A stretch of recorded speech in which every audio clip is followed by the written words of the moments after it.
Welcome to Drill Down Insider, where we drill down on the business stories behind the right companies at the right place at the right time.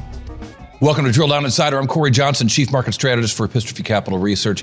We're drilling down into the people and businesses powering technology-driven change. So Michael Walrath is just the person, CEO of Yext, former advertising chief at Yahoo, another Yahoo alumni, just like me.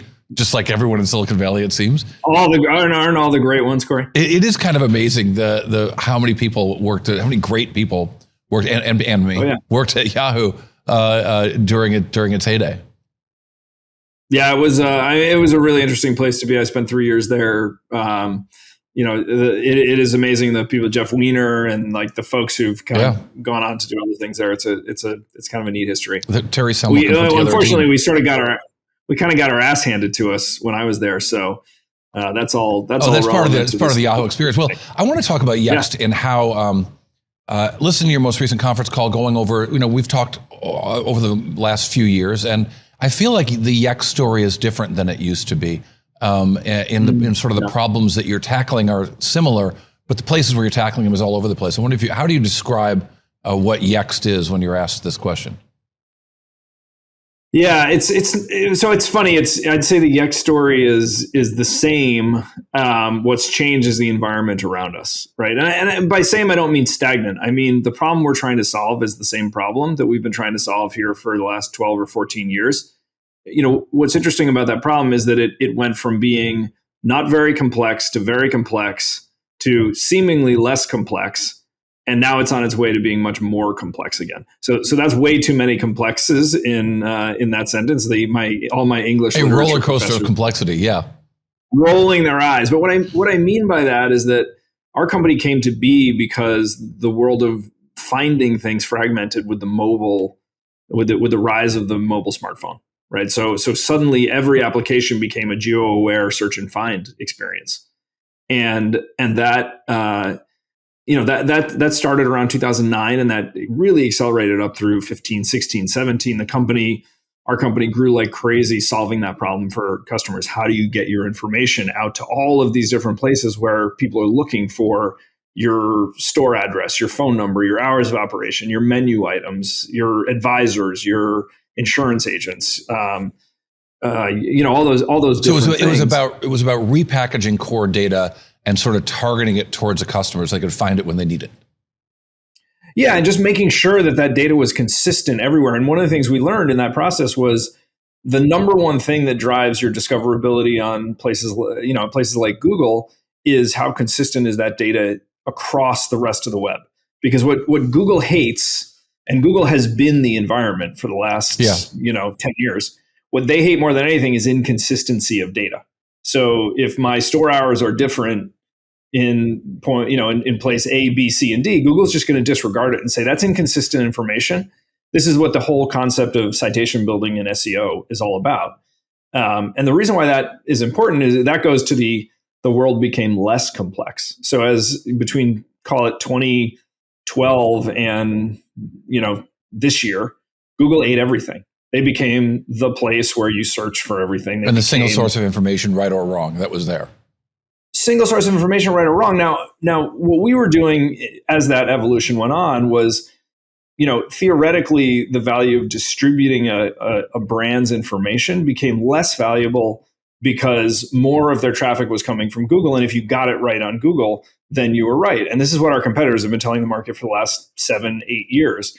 Is, you're paying too much to keep all this information correct everywhere.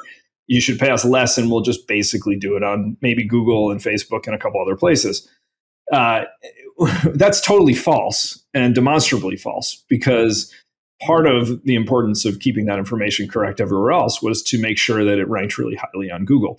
But that's a much harder selling proposition to any brand than, hey, your traffic's coming from everywhere and you need to compete for visibility everywhere. And that's what's, we're seeing the very beginnings of a really tectonic shift in that dynamic. Yeah, what's your take on the notion that AI search will replace search, and that people will go to Claude and ChatGPT and Gemini to find answers instead of find answers on Google? Yeah, it's already happening. So interestingly, we have a a really interesting test case for this, which is Google, somewhere in the 20, 25, 30% of the time, is delivering AI answers to consumer queries.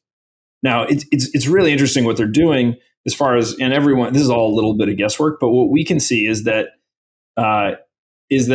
overall impressions are down across Google. And when I talk about impressions, what I particularly mean are the local map pack impressions that our customers care most about, because we're helping our customers about being discoverable.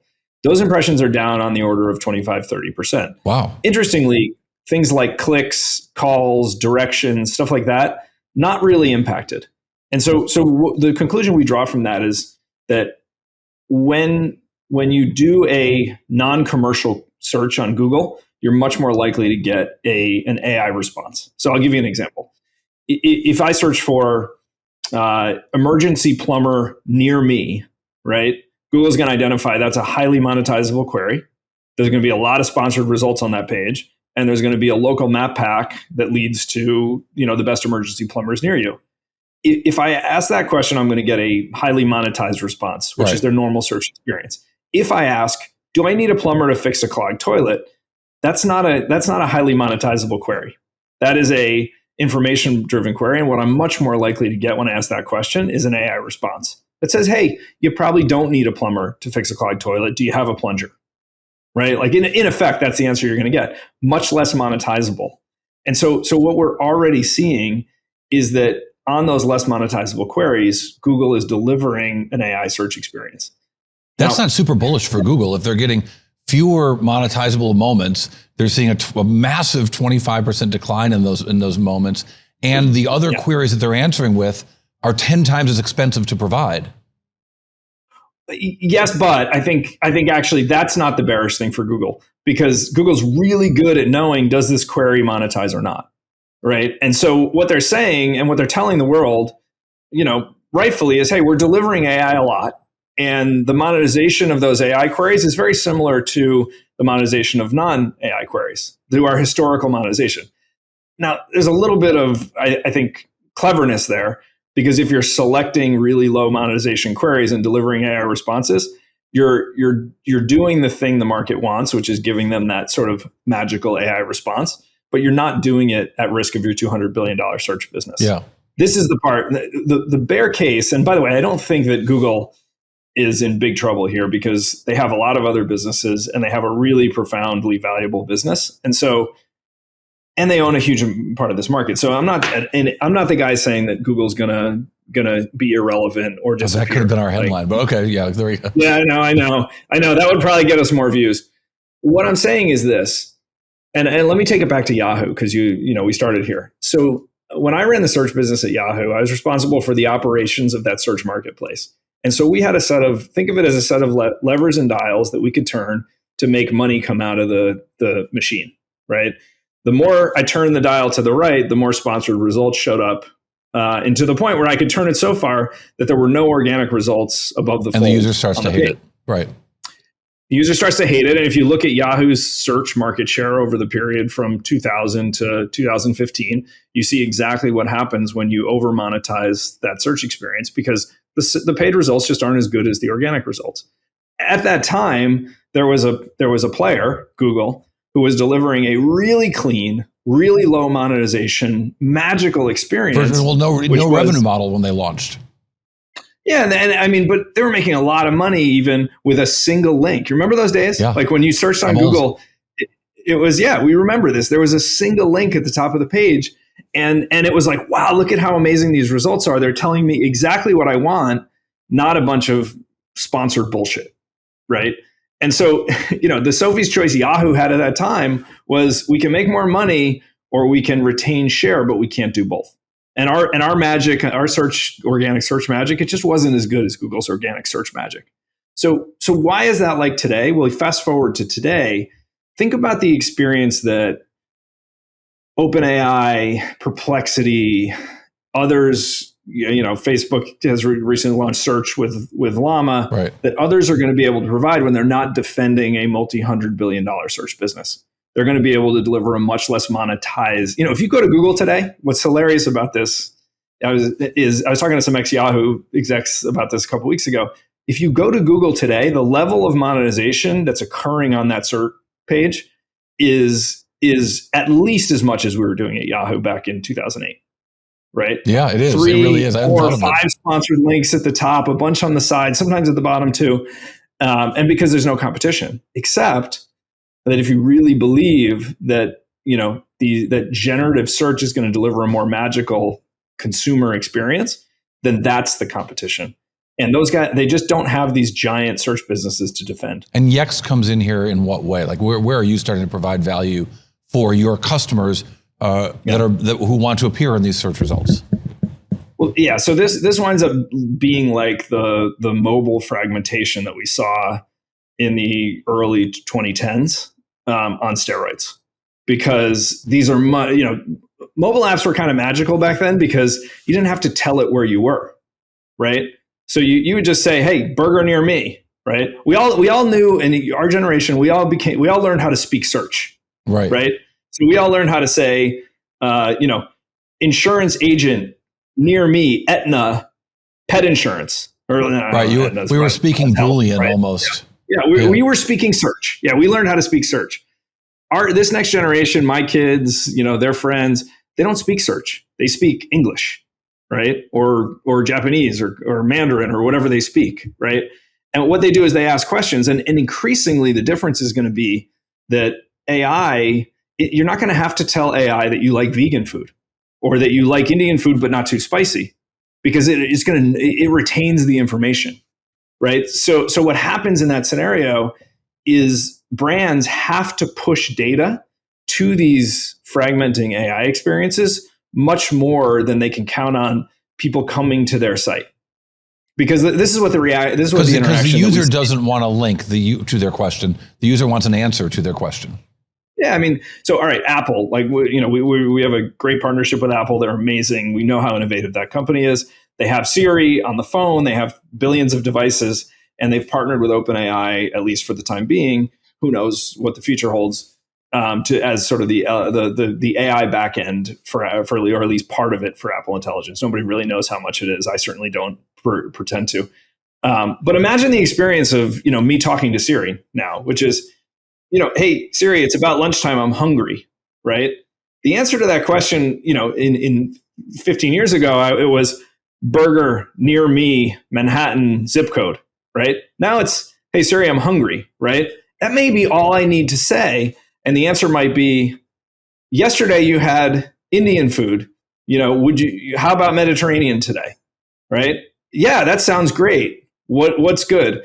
Well, I can order from this place and I can have it delivered to your office. Like all I did was talk to my phone in English, right? And 30 minutes later, theoretically, Mediterranean food shows up at my office because Siri knows I like that. They know where I work. They know they have my credit card through Apple Pay. None of it has to be transactionally done. And the information from that vendor has been sanitized and presented through Yext to all the engines where it might get searched for and all the large language models.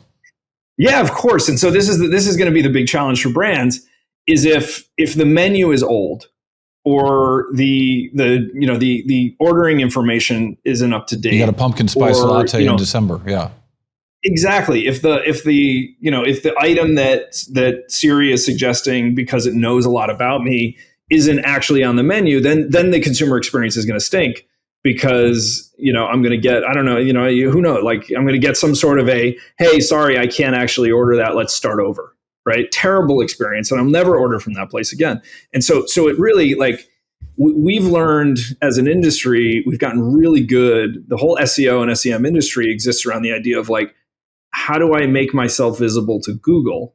But the way I make myself visible and transactable to all of these other AI search experiences, if there is going to be fragmentation, and there is going to be fragmentation, is going to be a different game. It's going to be, how do I make sure my content is perfect, that my menu items are there, down to like real time. Hey, this store is out of pumpkin spice latte syrup, so we can't allow anybody to find pumpkin spice latte at the store until that syrup has been restocked. So you imagine behind the scenes the data problem that creates. This is what Yext has been helping our customers do for the last 15 years. That's super interesting. It really is a new opportunity for you to offer that up for your customers. And reading about your company into this week and things, I don't think the market's really figured that out yet. No, certainly. Well, look, and I think a lot of what I'm talking about is what's going to happen in the future, right? And so, a lot of the conversations we're having with customers is, what we've been building with you, and we have customers who've been doing this with us for the last 12 years. They're just beginning to realize that having this knowledge graph of structured information that's connected inside their business to their sources of truth, so that when the pumpkin spice latte comes off the menu, it instantly disappears from the content that you're distributing to the world, so that you don't get this strange, everyone's trying to order a pumpkin spice latte that's not on your menu. It also means that a company's data, I'm sorry to talk over you, it means that a company's data strategy is really their AI strategy. Yeah. And that data and content to all of these applications are indistinguishable. So there's data in a social media post, there's data in a menu item, there's data on a page, there's data. We've spent so much time and money building these digital experiences that we expect people to come to. And the next phase of this problem is going to be a lot less people coming to our homegrown, home-built digital experiences and having to push those digital experiences to the interfaces that they're going to interface with, which are going to be increasingly these smart conversational AI interfaces. It also, this is like the most real and interesting example I've ever heard of this cliche we've heard forever, that data becomes more valuable the more data you have, and you want to have more data because it has more value. It doesn't mean searching through a library to find a story that was written on a website in 1998. What it means is that there's value in having the data of the how full your pumpkin spice latte machine is. Yes, yeah. So there's a million examples like that. Internet of Things sort of deal. Yeah. Well, and it's just the data is changing constantly, right? So we work with a lot of large financial services companies, large insurers. And so if you take a large national insurance company who has, call it 9,000 independent agents or captive agents who work for the company, never over the course of a week, let alone maybe a 24-hour period, is the database of agents who are actively working for that insurer the same. Because every day somebody quits and somebody starts, right? Sure. And so when you think about the data problem that you have, is if I have 9,000 agents and on any given day, certainly every given week, I'm going to be adding and removing agents. I need to be constantly updating that data to pervasively across the discovery engines, so that what never happens is I find an Allstate agent who's not an Allstate agent. That's a really bad experience, right? And so now blow that out by like every single type of entity that you might have, which is product, which is agent, which is store, which is menu item, and you have to keep all of that data being updated to all of these things, because if you don't, then you're not going to be discovered. So talk to me then about the Hearsay app acquisition that you've just completed, and where does it fit into this? What did Hearsay have that you didn't have? Yeah, so what Hearsay specializes in is social media and compliant communications primarily. And for really focused on financial data, or financial exclusively for the financial services industry. So the difference here is that, like, we work with a company in retail or hospitality or healthcare, and we can say, look, hey, push this content out, post social media, make social media posts, respond to testimonials and reviews, make sure that all your data is out there. And it's a comparatively simple thing, because we're just, putting their data into the universe. The problem with financial services, and it's the best example of it, is that all of that data that goes out has to be run through compliance filters. You have to make sure you're not guaranteeing results, you're not breaking rules. And so you have to do this. You need to be presenting data. You need to be posting on social media. You need to be texting your customers. You need to be communicating one-to-one and one-to-many.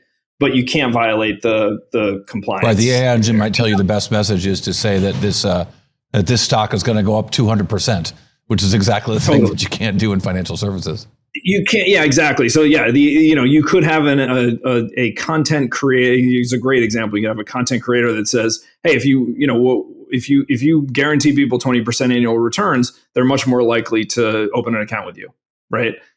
before that message True. ever goes out to the world, it's got to be killed. You're also right? more likely to go And to so jail, but yeah, totally. You're almost guaranteed to cost your company a lot of money and maybe go to jail.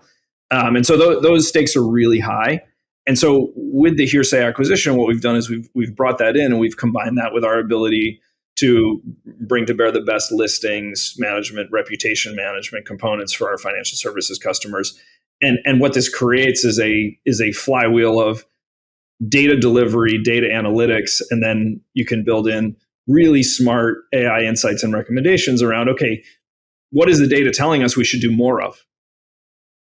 it probably also opens with the opportunity to take that product to more types of regulated industries like insurance, like healthcare, and so on. Sure. Legal. Yeah. There are certainly, whether they're regulated or whether they're sensitive. And I think over time, what'll happen is this idea of like, even if you don't have a heavyweight compliance function in your business, you're going to want insight into what your store managers are saying, right? So as the consumer is going to demand a lot more text-based one-to-one communication, the technology is here, whether it's chatbots or SMS or however we're delivering these things.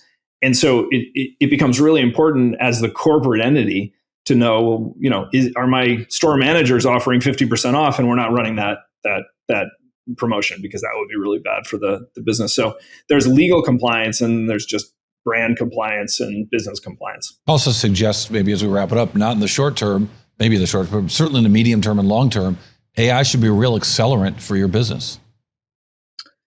Look, the hard thing about this is to predict when these things happen, right? How long does it take before there are 10 or 12 or 15 or 50 different, sort of specialized AI search generative experiences that are just eating away at Google's share? And so I'm really careful not to make predictions about when does this become a tailwind for us as a business, mainly because I also want expectations to be manageable. But yes, I mean, this is the environment that created our company is much more like the environment that's coming than the environment we've had over the last 7 or 8 years. Fascinating stuff. Yext CEO Michael Walrath, thanks for your time. We appreciate it. Great to be here. Thanks for having me, Cory. All right, coming up, the drill down bite, the one number that tells us a whole lot about Yext. Okay, so the drill down bite, the one number that tells us a whole lot about Yext, that number is 47%. 47%, there's a 40% improvement in listings for Yext customers once they start using Yext, when they're trying to get the word out there about their products and businesses and all that data we were talking about. As soon as they turn on the Yext machine, they're seeing a 47% improvement on those listing impressions. Pretty impressive number from Yext. All right, thanks for checking out Drill Down Insider. I'm Cory Johnson.